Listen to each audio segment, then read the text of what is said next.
Alright, hello everyone and welcome back to another loop station tutorial. This one is going to be about sound design. It has been a while since the last sound design tutorial. This is because I was unsure what to do next. I really like sound design and I have a lot of ideas and a lot I want to show you as well. However, I don't just want to put everything into one video because then I'll have nothing to show to you in other videos. So I had to figure something out. This is why I decided to do a tutorial about just one single effect. And for this video, this is going to be the flanger. So the flanger is a quite common effect, but maybe you haven't seen it being used for sound design, but rather for enhancing and giving already existing sounds more color. If that's the case, then I guess it's a good opportunity to show you something new. The flanger has been used by many loopers in the past, so I'm just going to name a few examples here. Loopers that have used the flanger in a more, let's say, traditional way. So basically what I mentioned before as an enhancer were, for example, loopers like Zaro and Rage. However, there are some loopers that actually have used it for creating a sound. For example, Leonard and Biscuit. You can find examples of their flanger usage in the video description down below. Definitely check that out. And maybe there you've already seen some of the differences between creating the sound and enhancing it. But don't worry, I'm going to show you everything in detail on the loop station later on. Before I get into that, I want to talk a bit about the functionality of the flanger. Now there are plenty of YouTube videos that are very good and explain the flanger in detail, some of which I've linked in the video description, so I highly recommend checking that out if you want to know more about the technical details of the effect. I'm going to keep it short, so I will just talk about the basics, which should be enough for this video. Okay, so now I'll do the explanation in a very old school way with a piece of paper. So for the flanger, you have an input signal that is split up into two signals, one of which goes directly into the output, and on the other one, a delay gets applied. Like so. This is a delay just like in the MK2, but in the case of the flanger, this delay has a very short time, so it would be, yeah, something like this. Playing the delayed sound along with the original signal together results in the amplification and cancellation of some frequencies. So if you watch my wave shapes tutorial, you will remember me talking about harmonics and overtones. And these overtones actually get more attenuated because of what we have right here. So our input signal gets way more harmonic and rich, and this is exactly what we're later going to make use of. The delay time can be adjusted periodically over time. This you would usually do in production with a LFO. On a loop station you do this with rate and depth, but I'm going to talk about that a bit later. On top of that, the delayed signal can be input back all the way to here. Let's call that feedback.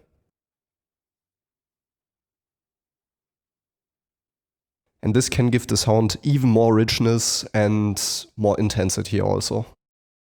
Once that's done, this entire thing is added onto the original signal.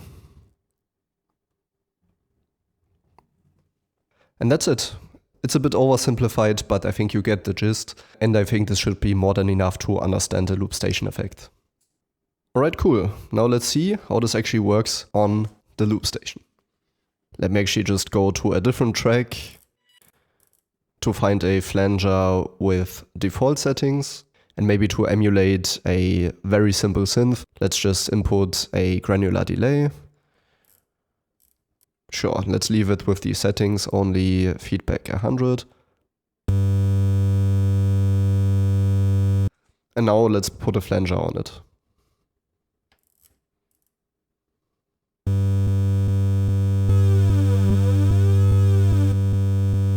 You can also see that the effect is quite loud, so maybe putting down the fader might be helpful.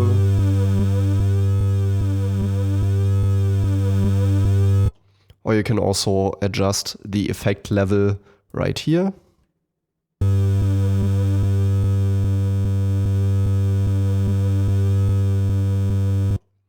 You can also adjust how much of your original input you want to hear. So this would be this one right here. And you do this with the direct level.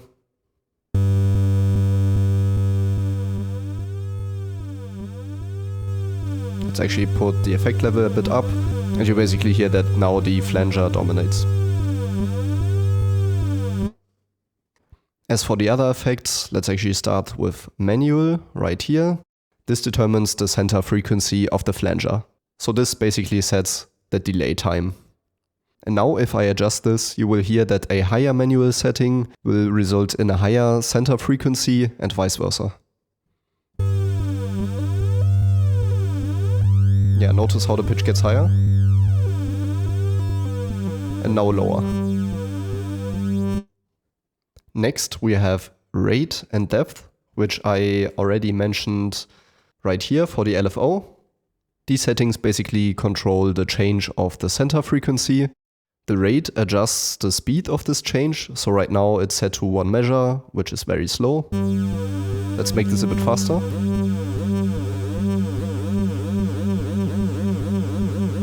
And if we have it very fast, you can hear this kind of wobbly effect, if you want to call it that. Now the depth determines how much the center frequency changes. Let's make this a bit slower again, 1 measure. Let's pull this up.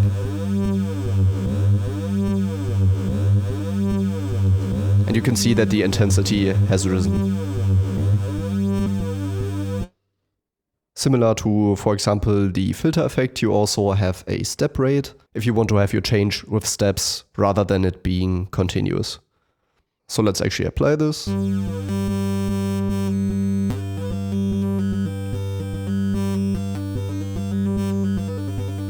And I think here you can hear it very well.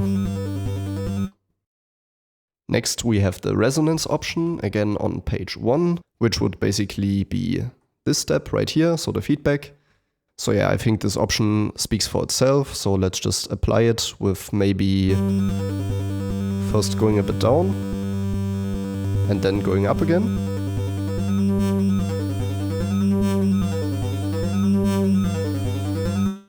So yeah, the effect gets more intense.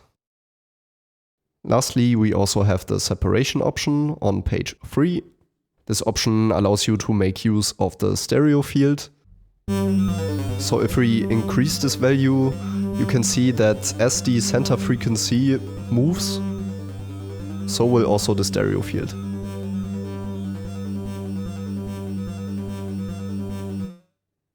Now that's it for the functions of the flanger, but how do you actually create sounds with it? Well, the trick is to not care about 90% of the things I just told you and set almost all of these settings to 0, except manual and resonance.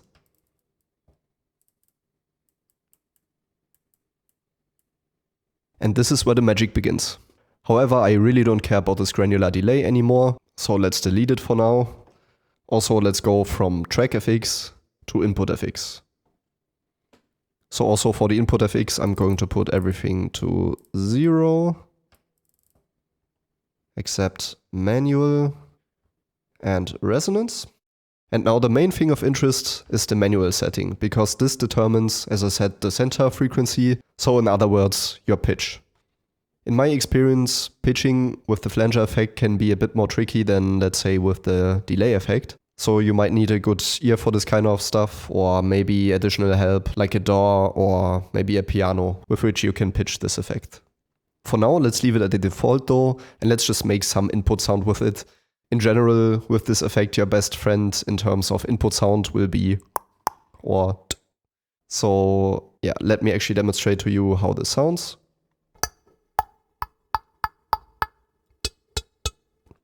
So basically, as you could hear, the sound is very short and has no tail, if you want to call it that. If we want to change that, let's go to the resonance and let's put this higher, maybe to 95.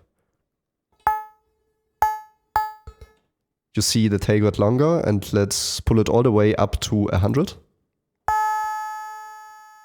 Also do note that the resonance is not quite like feedback in the delay, so it's not possible to create a sound that will keep on playing indefinitely.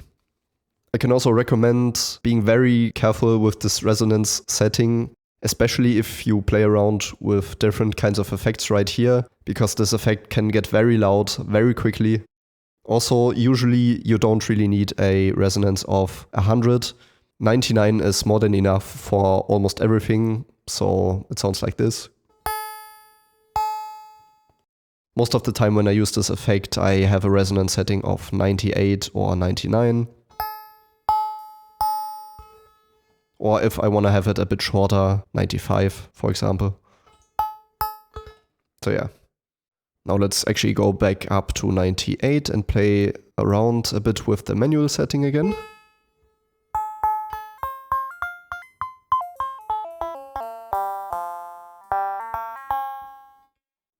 I should also mention that there is a sequencer for the flanger effect that you can find on this page. And here you can adjust plenty of things. Well, basically everything: depth, resonance, manual, separation, direct level and effect level. And there you have your usual sequencer. Now this can be very convenient because you can adjust the manual right here, which means you could make a melody with the flanger effect alone. And this is cool. However, I don't think it is as useful as it sounds because I'm using the flanger as an input effect. So usually what I like to do is just do the input sound and then put effects on it later on. But this really depends on your style of looping. Now this last segment is going to be a bit more loose and experimental, and this is by design. Because now I'm going to show you all the interesting flanger effect combos that I found, most of which are trying to imitate an actual instrument, because this is the strength of the flanger effect. With the flanger's richness in harmonics, you can really try to get as close as possible to some actual instruments, especially string instruments. Okay, first, let's actually go into my track Spring to Life. Because here is where I really utilize the flanger effect for creating sounds for the first time. And the main melody of this track revolves mainly around the flanger. And here's the settings that I used. You can see this is one of the few cases where I have the resonance put at 100. And my manual was at 79, so it is a pretty high pitch. And this corresponds to the note B. Now what I should have done is put the direct level all the way to 0, because then you won't hear as much of the in the output signal.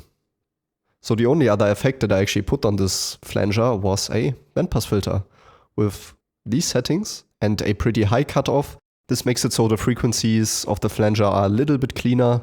It's just a little bit better for the mix and overall sound.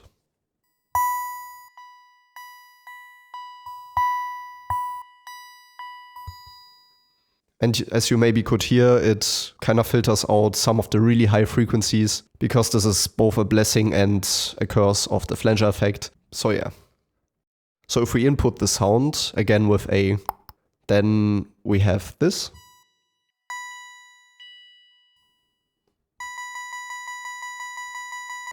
So this kind of simulates a pad, I think. Not sure how else to call it. So I enhanced this effect with, well, the melody right here. So this is a simple transpose sequencer that contains the melody.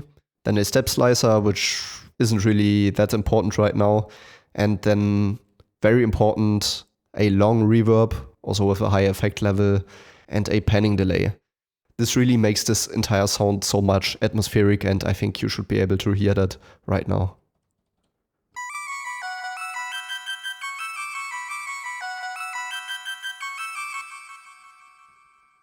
I think that's pretty cool. Another EQ could help to maybe clean up some of those highs, but in general, I think you get the idea. This is already pretty cool sounding in my opinion. And the coolest thing about this is that it's basically just a flanger with a bandpass filter. That's it. Okay, so while trying to create the next thing, I had a very annoying MK2 bug, so I basically had to re-record some things. It should sound very similar as before though. So what I also did now is I recorded a rectangle wave, If you want to know how to create this, you should check out my basic wave shape sound design tutorial. So yeah, I guess I can also demonstrate to you that it kind of works well with these more synthesized sounds in a way. It's the original sound, and here you have the rectangle sound. And together it sounds like this.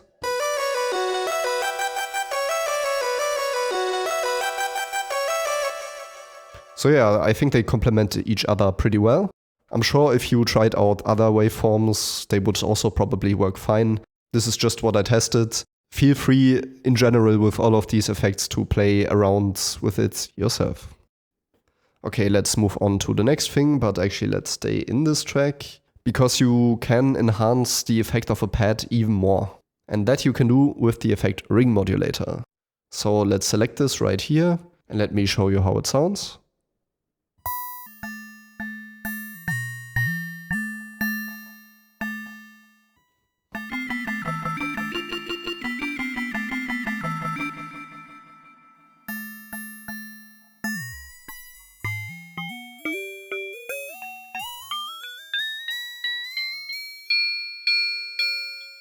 With this frequency setting, it kind of sounds like a triangle, I think, which is also pretty cool. So yeah, maybe you could use that as well. Next up, let's try to create a violin. And for the violin, you have a very characteristic effect, which is the vibrato. So I've already prepared some things right here. Again, this is nothing too specific, play around it with yourself. These are just some settings that sounded good to me right now. As for the flanger, I've now put down the resonance to 99. And I've also put the manual quite a bit lower, but I think this works pretty well also with higher manual settings. The input sound for this one is going to be a bit different. This time it is more like a shh. So let me show you how this sounds.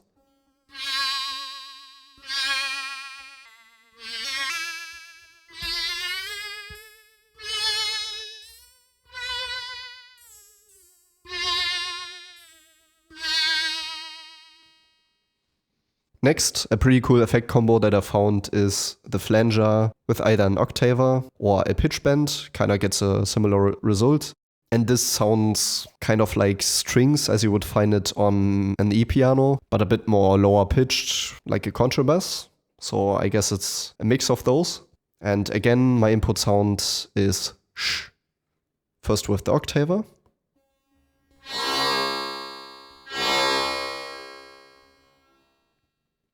The manual for this is going to be around this value, but in general, you'll want to have a low manual value.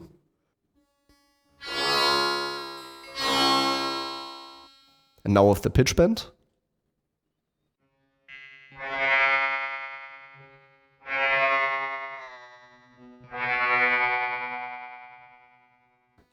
Sounds like this. For this next one, I can show you an actual application of this again. Because of the cover of Faint's We Won't Be Alone that I'm currently working on, I was trying to figure out a guitar-like sound. And I found something that came relatively close to it. So yeah, for this one, we need a bit shorter resonance because we're basically plucking the guitar in a way. And then I also put a radio effect on it, funnily enough. Radio is another one of those effects that I maybe could do a video on, but maybe the video would be very short because, as you can see, not a lot of options. But it actually gets some very good sound design results, not just for the flanger. So yeah, it's basically flanger, 98 resonance, and a relatively low manual setting again, and then radio with the settings all the way to the right. And here I make the input sound t, t, t, and it basically sounds like this. Let me show you how this actually sounds inside the track.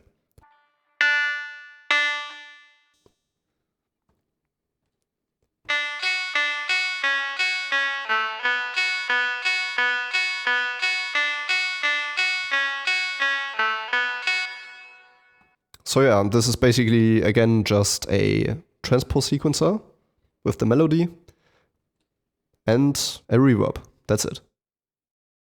Last but definitely not least is the organ sound, which is kind of my ace in the hole. With the right settings, this can actually sound like a real organ, and I'm not kidding here. It sounds really good and really powerful. Like this here could be the end result, and I created this only by using effects from the loop station.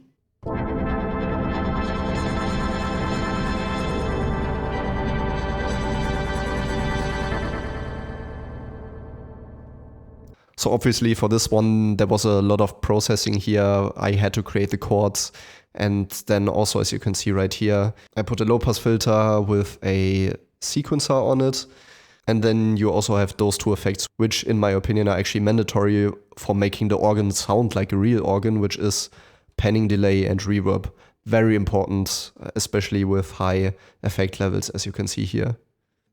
As for how the basic sound is created. For the organ, you need a continuous sound, so funnily enough, I would actually recommend the freeze effect to get the cleanest possible sound. However, try to put this last in the signal chain. Your first effect will of course be the flanger. Here, a resonance of 100 is actually quite nice, and the key here is to put a pretty high manual again, so around 80. And then next on B, we put an octaver, but this time with 1 and 2 octaves and octave at 100. And this sounds like this. And now let's input this as a continuous signal, and it should sound like this.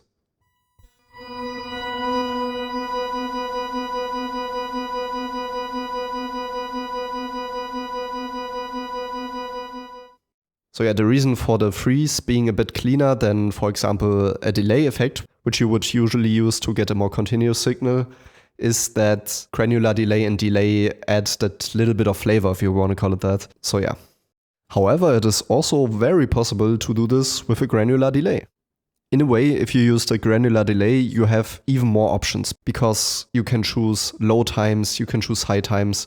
Same as the flanger, you can choose a high manual setting or a low manual setting, and it will give you very different results, but also very cool and distinctive sounds. So the example that I'm going to show you in just a second is with these settings right here. So for this one, you really have to be careful with the resonance because I'm using a granular delay with feedback 100. So we don't really want a high resonance for our flanger because that will be really loud. The manual setting is quite high for this one.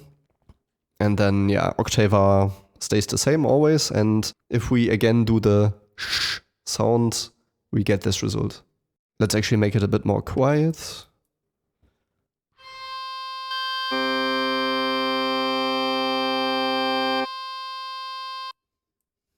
And let's also try this with different manual settings.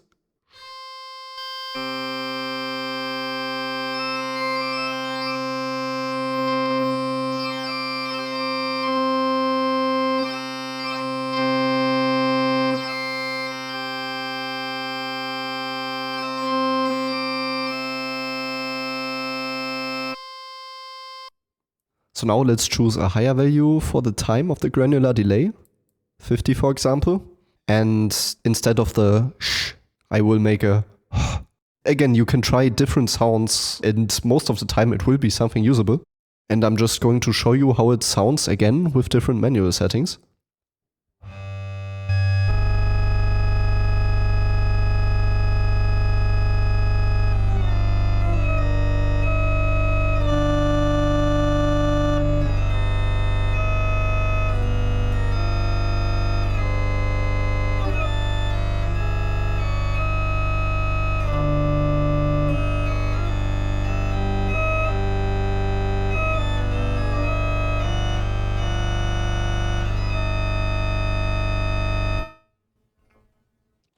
So yeah, as you could hear, this sounds a lot more bassy, but also way more dissonant, right? Didn't sound as upbeat as the other organ that I showed you before. But maybe this is what you want inside your track. Maybe you want to create this kind of atmosphere and this kind of feeling. But again, it's really up to you. So basically, to recap, all you really need for the organ sound is a flanger and an octaver. Alright, that's all I can show you for now. If some of you have already experimented with sound design on the flanger and have found an effect combo that I haven't found, be sure to let me know in the comments and I will pin it. And if not, well, then I hope you learned something today in this video. Also make sure to let me know if you like these kind of more effect-focused videos. I think this could be a very cool way to do more videos in the future. And don't you worry, I have a lot more effects that I can show off. Also, as mentioned before, I'm currently working on a cover of We Won't Be Alone from Faint and Laura Brame. And also a cover of Frosty's Fall, which also has been quite long in the making. I will try to upload these as soon as I can, because I would also really like to upload some other videos than just tutorials. But yeah, actually making your own music or even covers takes such a long time, especially when you try to find new sound design ideas and new techniques. So yeah, hopefully I will be done with this rather soon. And if not, then I guess it's more tutorials for you guys. Okay, that's all from my side for today. I hope this was helpful and see you guys. Have a nice weekend. Bye bye.